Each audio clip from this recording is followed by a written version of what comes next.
On the 6th of May 1935, King George V celebrated his Silver Jubilee.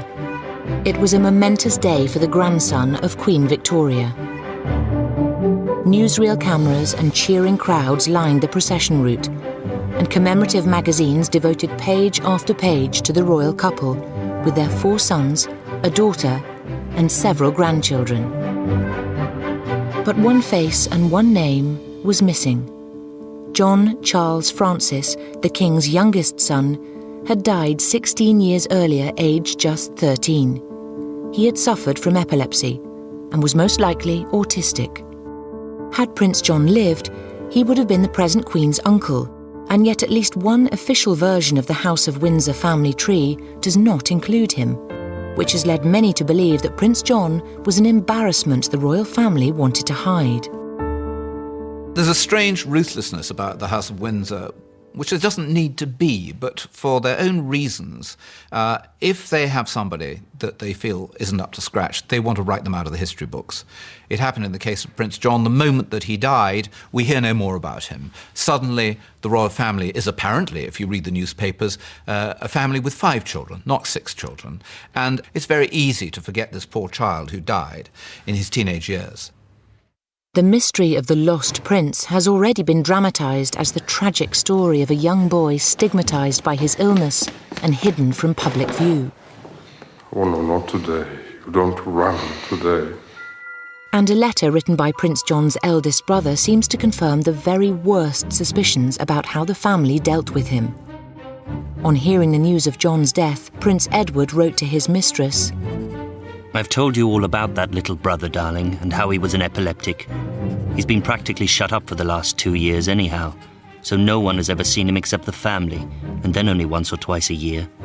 This poor boy had become more of an animal than anything else." The idea of Prince John as a guilty secret ruthlessly shut away by the royal family circulated as rumour for years after, and eventually found its way into print.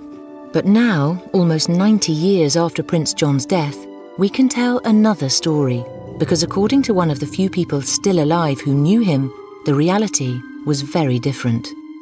There was an article about Prince John, and I was very angry about it and upset because it said he was locked away, neglected, unhappy and lonely.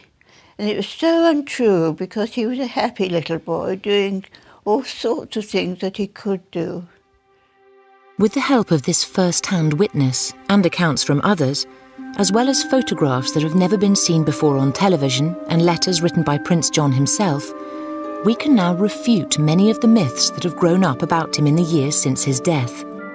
The truth about his life is very different from the story that is commonly told, and reveals much more about the extraordinary family life of the Windsors and how they dealt with a public and private tragedy.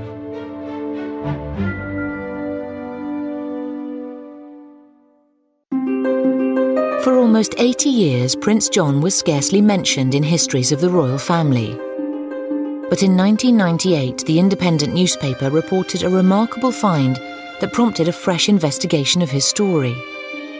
A photograph album that had once belonged to John's eldest brother Edward, the Duke of Windsor, was discovered in an attic in France. In amongst the hundreds of previously unseen pictures of the royal family were these striking images of an unfamiliar small boy. It was this news story that sparked the imagination of television writer and director Stephen Polyakov. I saw this photo, front page of The Independent, in February 1998. And it just was a very haunting picture, this face staring out, and the lost prince of the House of Windsor. As soon as I saw this, I thought, well, this is an amazing story. But it took me a long, long time to write The Lost Prince because there was nothing absolutely anywhere about this boy in books. You know, everything had to be found from tiny little fragments. Nevertheless, I think a fairly consistent portrait emerges of somebody that was very lovable. He was obviously rather delightful, but different. The silly man's got food stuck in his beard. Yeah. You can make the food you don't like disappear, can't you? Johnny, it's time for you to sit down now. As well as highlighting Prince John's charm, Stephen Polyakov's film also showed how his parents shut him away as soon as they learned he had developed epilepsy, at the age of 4. No visitors at all must be allowed to see him, for their sake and his. Is that any visitor at all, is it, Mum? Yes. But since The Lost Prince was made, it has become clear that John was not completely shut away. We now know that he did see visitors and even formed friendships despite his problems. One of those childhood friends was Elsie Hollingsworth. She knew Prince John during the last 2 years of his life. Elsie is now 99 years old, but still remembers him vividly. He was thin, quite tall for his age. Had rather a lost look on his face, I always thought, rather a bit vacant. My mother had a gramophone. He liked to go and listen to the music.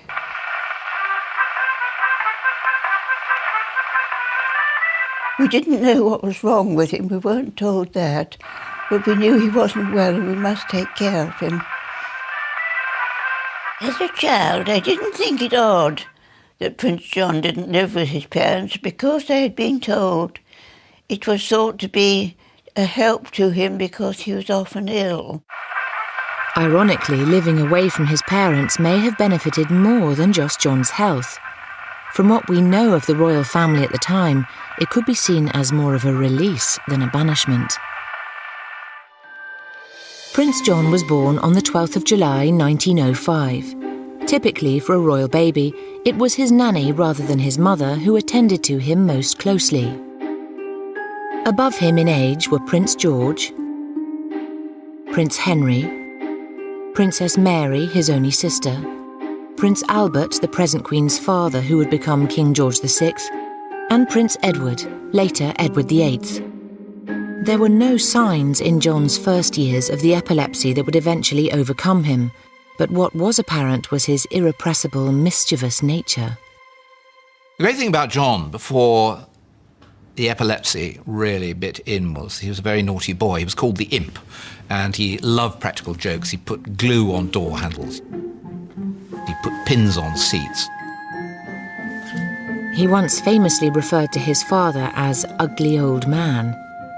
On another occasion, he used his sister Mary's paint box to make himself up like a Red Indian and ran whooping into the dining room where his parents were entertaining. A visiting journalist later described John as the family jester. But endearing as it may have been, this was not how children were expected to behave at court. Prince John was part of an extraordinary royal dynasty. He was related to 20 reigning monarchs in continental Europe by blood or marriage. His grandfather, King Edward VII, reigned over an empire that was then at the pinnacle of its wealth and power.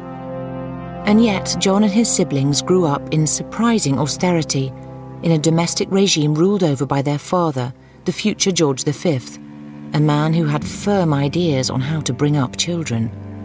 Lord Derby had this famous anecdote, how George V had said to him, "Well, I was frightened of my father, and I'm going to make damn sure my children are frightened of me." The harshness of life at home would have serious consequences for all the children of George and Mary, but it was John, perhaps the most needy, who would eventually be separated from them.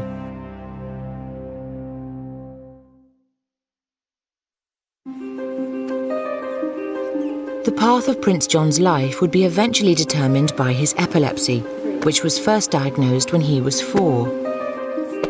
But even before then, his upbringing was hardly normal, partly because he was royal, but also because of his parents, George and Mary, 2 people who, even after years of marriage, could only convey their feelings for one another in the form of letters. Mary and George were almost painfully inhibited about expressing their emotions to each other. I mean, they write, "I wish you could say this to me face to face," but they did love each other, and absolutely no dispute about that. George and Mary and their 6 children had their family home at Sandringham, but not in the grand house. George, a former naval man, preferred a cramped little place called York Cottage. It was said that its warren of small rooms reminded him of life aboard ship. It is an extraordinary place. It's rather like a villa in Bournemouth, all kind of higgledy-piggledy. It's pebble dash and timbers, and it's really not big at all. And how on earth that family fitted in with all their children, their servants, their nannies, the governesses, the equerries. I mean, it is quite unbelievable. Prince John and his siblings grew up in 2 rooms on the first floor, separated from the adult world by a green baize door. They saw their mother for an hour each day, their father even less. All the same, the household was dominated by his fearsome personality. George had a passion for order and military discipline. He was obsessed by collecting stamps and shooting game. He was one of the finest shots in the country. And he applied all the same rigours of precision and attention to detail to his children, who were drilled in proper conduct from an early age. George also had an explosive temper. Well, he was gruff, and he was liable to tell you off for quite unexpected and, one could think, very small misdemeanours. One had to be fairly quiet as a little boy. I remember he barked very loudly indeed when I sneezed once, and he was tremendously cross at the notion that somebody would risk having a cold round about him. And I was bustled out. George was undoubtedly a bullying and disciplinarian father, and particularly for his sons, he did give them hell, because he was constantly setting certain ridiculous standards in turnout, in dress, in behaviour. He didn't mean to be cruel, but it offended him if in any way they slipped below what he felt to be the immutable essential standards for members of the royal family, above all for future kings. Although the elder sons were evidently cowed into conforming, it would appear from John's expression as he's supposed to be practicing drill that he remained insubordinate and unafraid. As much as George was an overbearing father, Mary seems to have been unusually detached in her relationships with her children. As a young woman, she had cultivated a formal reserve to disguise her shyness, but it made her a less than ideal mother. She went through life in a kind of psychological suit of armour, which prevented her ever demonstrating the real warmth and capacity for love which she did have within her. And I think to her children, she must have seemed a very distant figure. And as a dutiful royal wife, she deferred to her husband in every way, at some cost to her children and herself. She didn't perhaps protect the children from his rages and his severity as much as she should have. He really was quite bad at times. There's stories of how he shouted so much at her over the dinner table or lunch table that she just got up in silent protest. But although she may have had to endure his rages, Mary certainly shared George's love of order and tidiness. She was slightly mad, I think, Mary. I mean, it's a word that's not often used about her, but underneath she was, borderline mad. She tore ivy off other people's walls because she hated the disorder of nature. Now, that's quite a strange thing to do. So we're talking about a ferocious little king, very small in stature, shouting, and a restless, caged energy in Mary, somebody who was not normal, even for the royal family. Looking back, Prince Edward remembered his childhood as wretched, and there's little doubt that the corresponding stresses of a disciplinarian father and a distant mother had terrible consequences for the royal children in later life.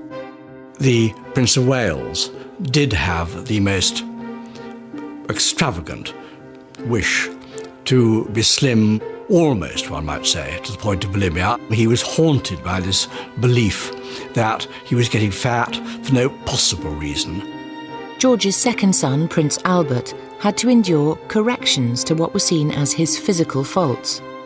His legs were put in metal splints to straighten his knock knees, and although naturally left-handed, he was forced to use his right, which may even have caused the stammer that he struggled with all his adult life. At a time when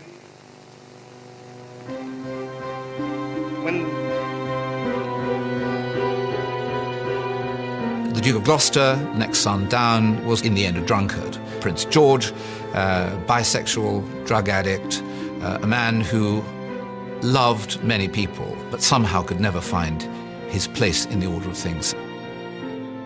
But Prince John escaped the strain put on his brothers, at first because he was the youngest, and later because of his epilepsy, which meant he was in the constant care of his devoted nanny, Charlotte Bill. She had nursed all of George and Mary's children, and her name had been shortened by the royal infants to simply Lala. In Prince John's time, nannies were quite strict, and Lala Bill was definitely one of those traditional British nurses, which is perhaps not the cuddly relationship that we expect now. It didn't mean they didn't love, and for a lot of upper-class children, and some royal ones, Nanny was the most loving thing they had. A fairly consistent picture emerges of her being very plain-speaking, very forthright. She beat the royal children when they were small and if they disobeyed, but somebody of enormous loyalty and a person of great honesty and capable of massive love, obviously, that she showed with Johnny. So, I mean, since he had the perfect person with him. When Prince John was rediscovered by the Independent newspaper, the version of his story it retold was that because of his epilepsy, he had been hidden away all his life and rarely photographed. But we now know this was not true.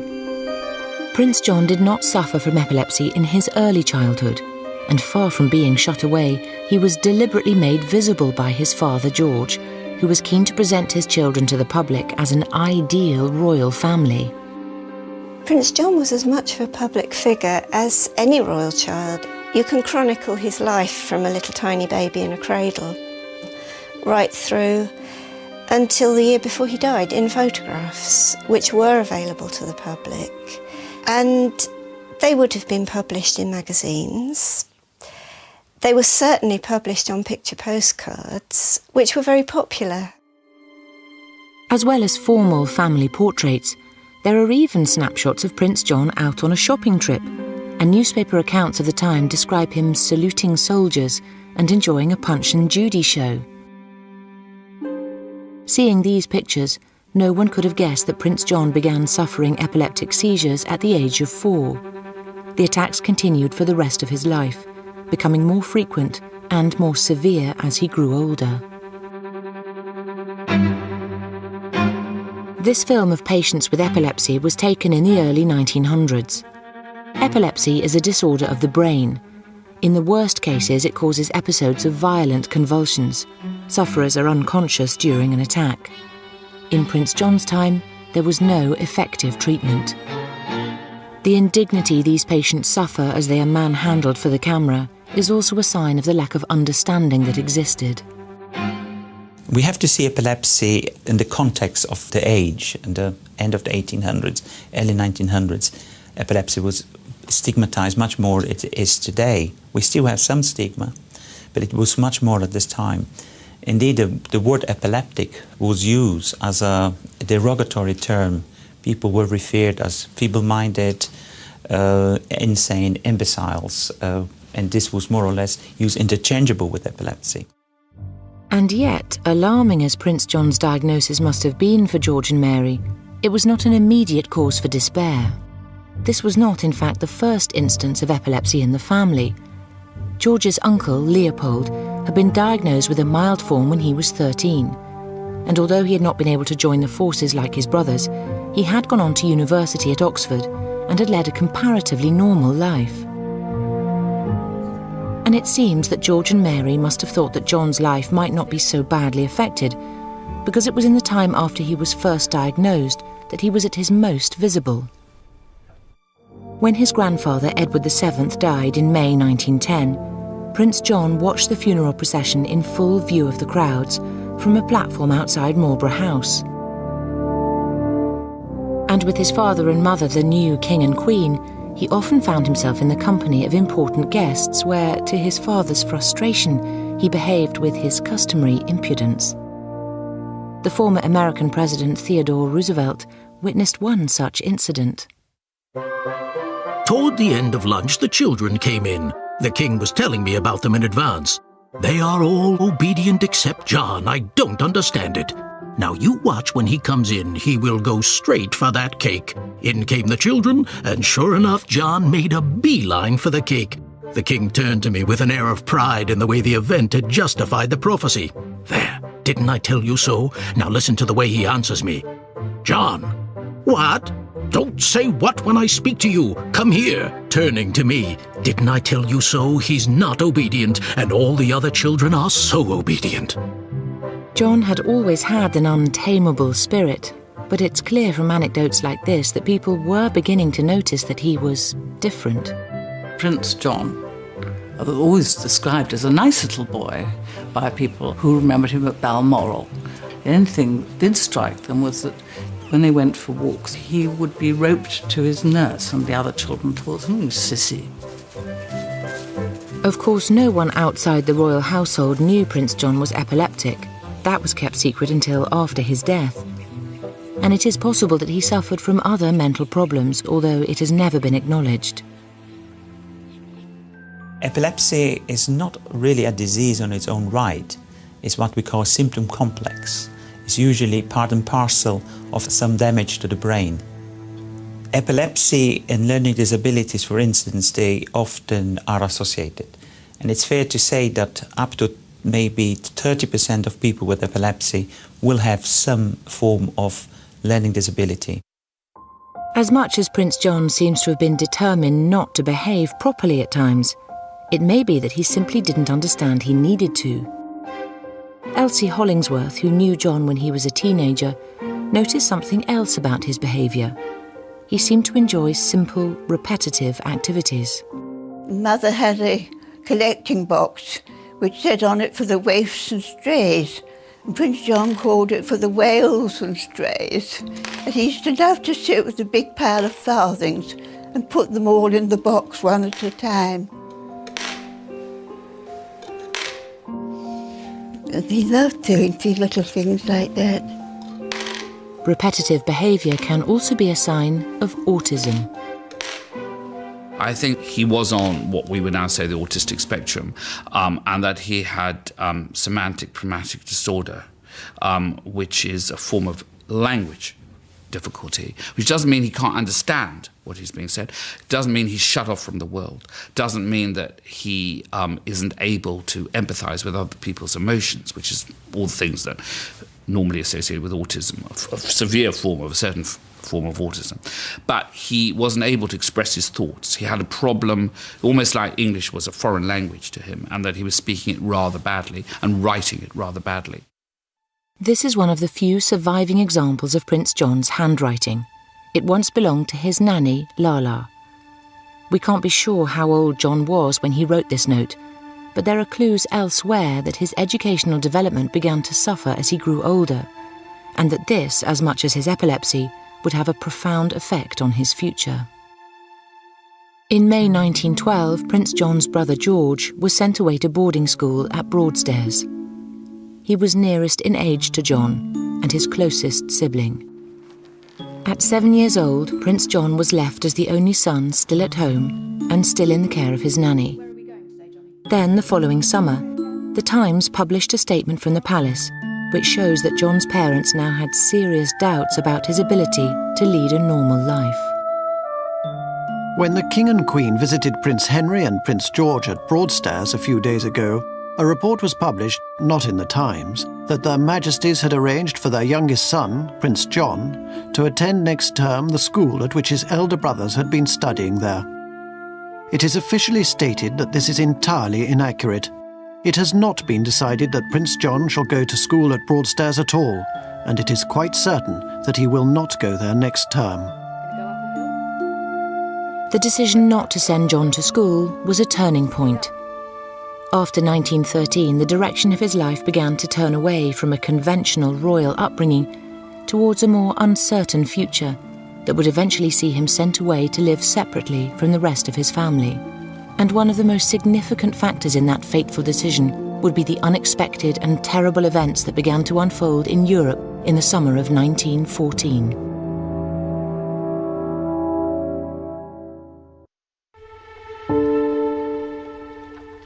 As the First World War began in 1914, Prince John was still living with his parents. But even he, at 9 years old, would feel the impact of the conflict in Europe. For the next 4 years, almost the rest of John's life, the King's official duties and the Queen's devotion to the war effort would take them away from their youngest son, just as his condition was worsening. At the same time, John was becoming isolated from his siblings, who were either away at boarding school or in the services. And as he lost touch with his family, so he began to disappear from public view. There certainly is a tailing off in the public profile of John in terms of the photographs that appear to have been published. You don't see the formal portraits of John after about 1913-14, but what you do see is the occasional photograph by a local photographer. And this was a series that would have been taken at Sandringham in about 1915. That one, I always feel that John looks slightly ill. There's a tension in the way he's holding his hands that I think might point to his not being as well as perhaps he was earlier. It is known that Prince John's epileptic seizures became more severe as he grew older, and it had always been thought that after his brothers and sister had moved away from York Cottage, he must have had a very sad and lonely existence. But it has now come to light that this was not the case, because of a life-changing decision Queen Mary took on her son's behalf. Breaking completely with royal protocol, she began to choose child companions for Prince John from among the families of ordinary estate workers. One was Winifred Thomas. My mother went to Sandringham from Halifax because she had very bad asthma, and living in a smoky town, being the youngest of 4 children, it was thought that it would be very nice for her to go and live in the country with her aunt and uncle who lived at Sandringham. George Stratton was a groom and lived in Stable Cottage with his wife Elizabeth, or Lizzie. They had no children, so my mother went down to live with them. Queen Mary, who knew my aunt through living on the estate, went to visit her to meet my mother and see if she would like to play with Prince John sometimes. And it was from that she began to know Prince John. They did exchange photographs quite frequently as gifts and sign them. I don't exactly know how old he is in this photograph, but he's written his name in between lines that have been written to help him, and this is one of the ones that my mother had of him. So it's probably round about the early time of my mother knowing him. Traditionally, royal playmates are chosen from the children of members of the household, which would be maybe the Queen's private secretary. I mean, not estate workers' children, which of course actually John's companions were. So I think it's very unusual for a royal child in that era. He obviously couldn't deal with his own social peers at all. So if he mixed with just ordinary children, he'd be much more at ease, and they would be far more patient with him and not unkind to him. I suppose they didn't want people talking about him. And if it was confined to children that lived in the area and weren't moving around in the social circles of London, there was going to be no talk of Prince John's illness. Away from the rigid conventions and harsh conformity of royal life, Prince John was able to form friendships that would normally have been impossible, and he became known throughout the estate. My uncle used to take them out in the Pony and Trap sometimes, and they used to go to Dersingham and buy sweets at the sweet shop. She found him to be a very happy little boy and a very normal little boy. Well, this little letter was for Mr. Stratton from John when he was living at York Cottage in Sandringham. My great-uncle, of course he was, my mother's uncle, had fallen and broken his arm in a riding accident. And this is a little letter from John. And he says, "Dear Mr. Stratton," well, he's run out of space for the N, but he's got it on the envelope. "I hope your arm is better. Are you going to church? With my love from John." And there's one spelling mistake, which I think is charming because the family allowed it. It's a very sweet little letter, and my uncle obviously treasured it. Although it's impossible to date this letter precisely, we do know that Prince John's formal education effectively ended at the age of 11, when the last of his tutors was dismissed. He'd been unable to make any progress, which suggests that the learning difficulties associated with John's epilepsy were quite serious. That summer, 1916, Prince John passed into the sole care of his nanny, Lala Bill. From this time onwards, he was very rarely seen outside the closed world of the Sandringham estate. It was the fact that if he really was very low in the IQ, in what they would have called the imbecile class, that was a real problem for them because it reflected on the royal family. He could be a public embarrassment should people find out, and then they would start saying, "Oh, you know, the strain of madness in the royal family." This is sort of going on in the background since the madness of King George III. So obviously they didn't want that. And then I think personally they found it difficult that they had a handicapped child. They weren't the kind of people who could cope with that.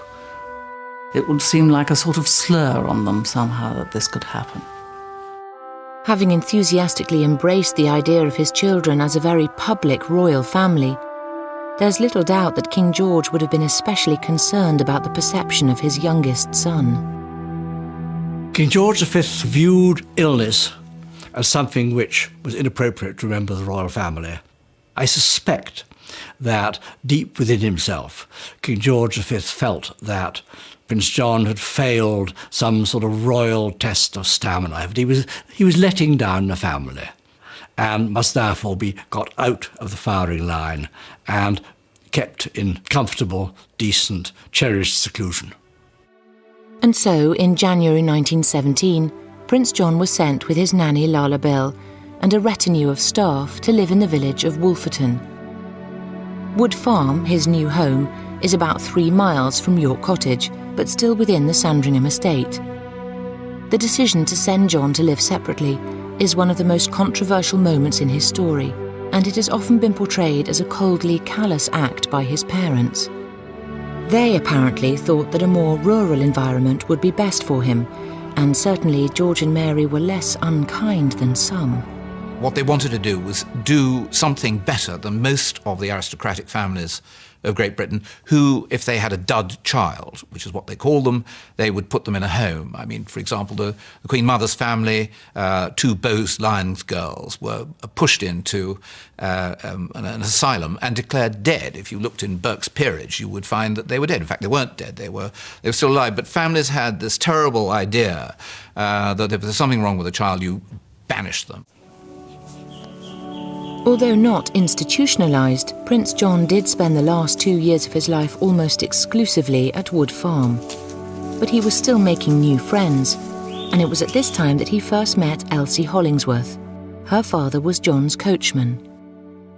He was very kind, nice boy. We liked him. We understood that he was slow and backward and helped him. But he could do things. Once, a painter had left his ladder up against the window upstairs and went away, and Prince John saw it and climbed up it. Johnny, come down here. And I remember what an anxious time that was. We were all running round down below, afraid he'd leave go and fall off. But they got him down in the end. He thought it was very funny. Prince John's life was secluded, but at the same time he could enjoy a freedom and informality that would never normally be open to royal children. Get down here. When my father went into the army, there was a flu epidemic, And my mother and brother and I all caught it. And she had us wrapped up and taken over to Wood Farmhouse so that they could look after us. There were 3 servants. And she had us there in bed. And Prince John brought us up cups of tea. And I remember he just dropped one lot once. And Mrs. Bill shouted at him. And I thought, oh, fancy being able to shout at a prince. Prince John did still have some contact with his royal relatives. His elderly deaf grandmother, Queen Alexandra, lived alone at Sandringham House. She understood his need for family contact, and she also gave him a hobby. Once a week my father would drive Prince John the mile to Sandringham House, and he would spend the afternoon with his grandmother, Queen Alexandra. And he had part of a big flower bed made into a garden for him, where he could dig and plant things that he loved doing. He liked to be busy doing things. And the gardeners would then dig up the plants he'd put in and put in ones that were about to flower. So when he came the next week, they would all be in flower and he could pick them. And it never occurred to him that it was odd in 1 week. Plants had grown flowers that he could be picking. He just took it for granted. And the garden gave Prince John a way of keeping in touch with his parents who were now so often away. The flowers he picked were sent as gifts in letters that still survive. I was able to look at the letters that Johnny had written to his parents, and the flowers were still pressed tightly on, and they were in immaculate condition, these letters. They fell off, the flowers, as I looked at them. So since Mary had read the letters, Queen Mary, probably they had been filed away, and I don't know if anybody had ever asked to see them. John's constant companion throughout these final years was his nanny, Lala Bill. And it seems he saw almost nothing of his siblings as his epilepsy grew worse. In one of her few reported comments, Lala later said, "We dare not let him be with his brothers and sister, because it upsets them so much, with the attacks getting so bad and coming so often." But his parents, George and Mary, are more open to criticism. It's not so much the isolation, but the fact that he wasn't visited often. Now, that one can be much more critical of. I mean, that's the poignancy of the story, that it wasn't like that he was this so disabled child that nobody could cope with it. That was not the point. He clearly remained a lovable child right to the end, but they just didn't have time for historical reasons, the First World War, and for emotional reasons, that Mary couldn't really talk to any of her children, least of all Johnny, you know. Stephen Polyakov portrayed John as being visited only rarely by his parents. Why is there ivy growing there? I'm sorry? Others have gone even further, claiming that he never saw his mother and father again. But that's not how his friend Elsie remembers it. It was so untrue, because my father would come in and say the King and Queen had been to visit Prince John today, or tell us whoever it was, as we weren't allowed to look out of the window and see them. And they were often there when they were down. And then every time he went to Sandringham, they was often taken up to Sandringham when they were there. He spent the day with them and saw a lot of them. So it was quite untrue. In fact, almost the only information we have directly from the royal family about their feelings for Prince John dates from the time of his death. Tragically, that would come just as the war that had separated him from his parents and siblings finally came to an end, and it's some of the most shocking evidence in the whole story.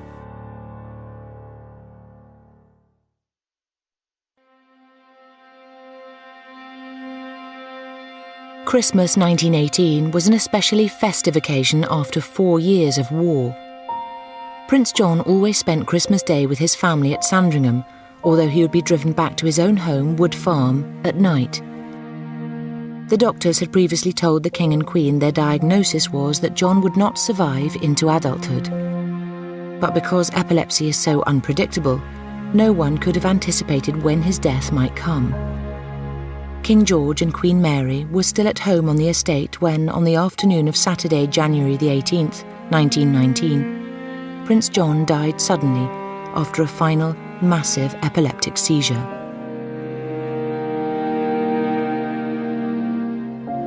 Mary wrote later that she and George arrived at Wood Farm to find Lala distraught and John lying peacefully still.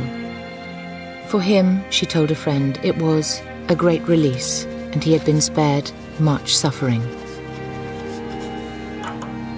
King George described it simply as the greatest mercy possible. This is a photograph that my mother said that he had given her, but it's not signed. And this is the last photograph she had from him. And my mother wasn't there when he died. She had gone home to Yorkshire to stay with the family for Christmas. She hadn't known that he was going to die then. I mean, he had not been ill when she left to go to Halifax, but of course he could be ill at any time. On the Monday after Prince John's death, January the 20th, the Daily Mirror devoted its entire front page to the news. Inside was a public statement from the royal doctor revealing for the first time that the prince had suffered from epilepsy. The funeral at Sandringham Church the following day was purposely low-key. The King and Queen had requested a private service, but local villagers and staff from the estate still came to pay their respects. All the staff went to the funeral. It was a small church at Sandringham, but my aunt said every single person on the estate went and stood around the gates, and his grave was absolutely covered in flowers afterwards. The next day, Queen Mary went again to his grave and to Wood Farm, which was still filled with his belongings. Later, in her diary, she let slip her usual reserve, writing simply, "Missed the dear child there very much indeed." It was very moving. Suddenly see something, as emotion burst out, and the fact that she missed somebody who she'd hardly seen over the last 3 or 4 years. She loved her boy, and when he was gone, she realised how much she missed him.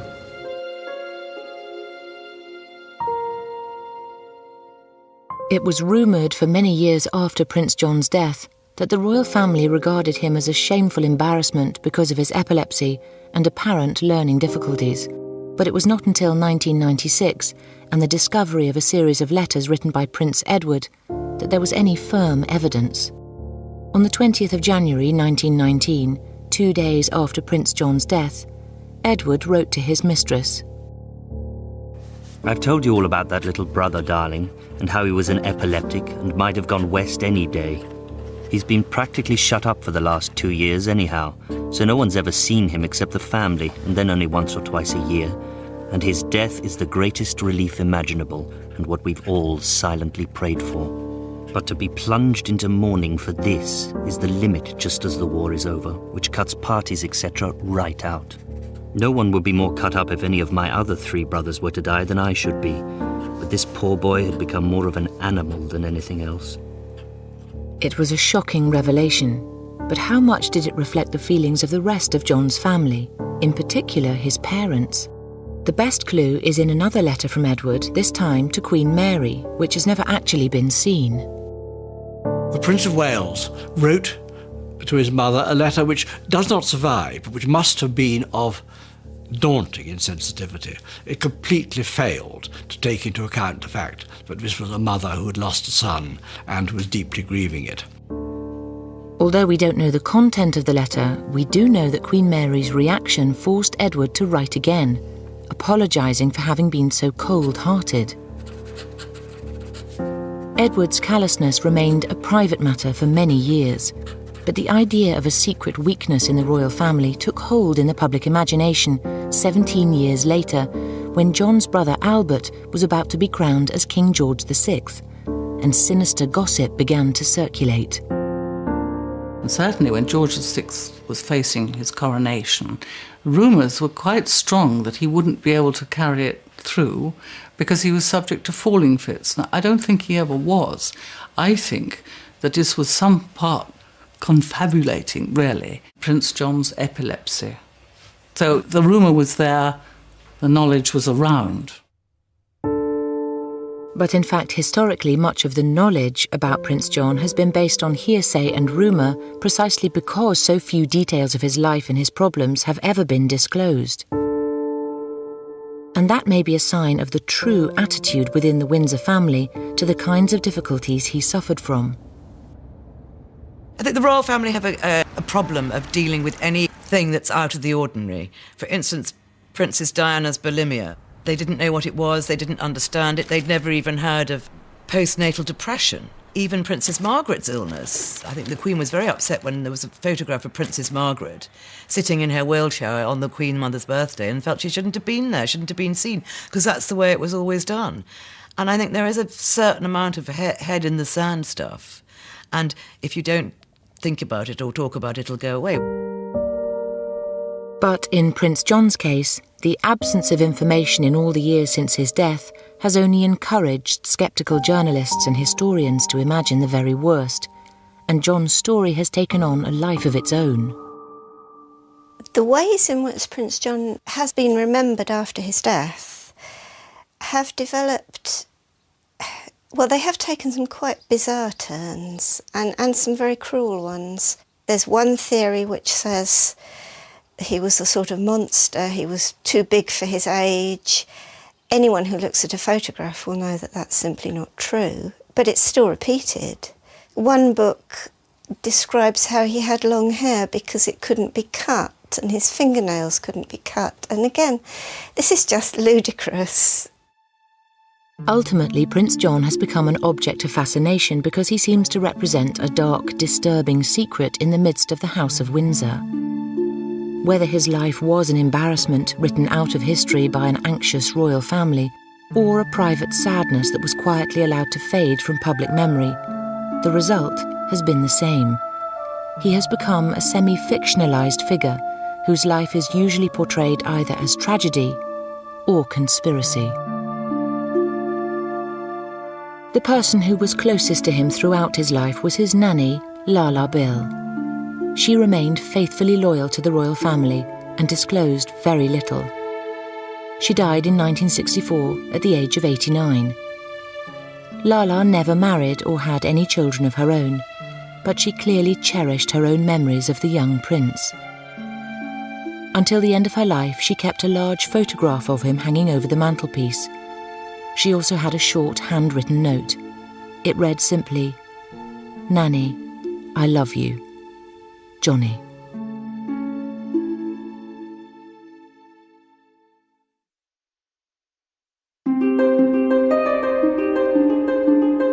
There's more information about both epilepsy and autism at channel4.com/health. Do stay with 4 and have a giggle about the credit crunch. Bremner, Bird and Fortune are cranking up the satire next.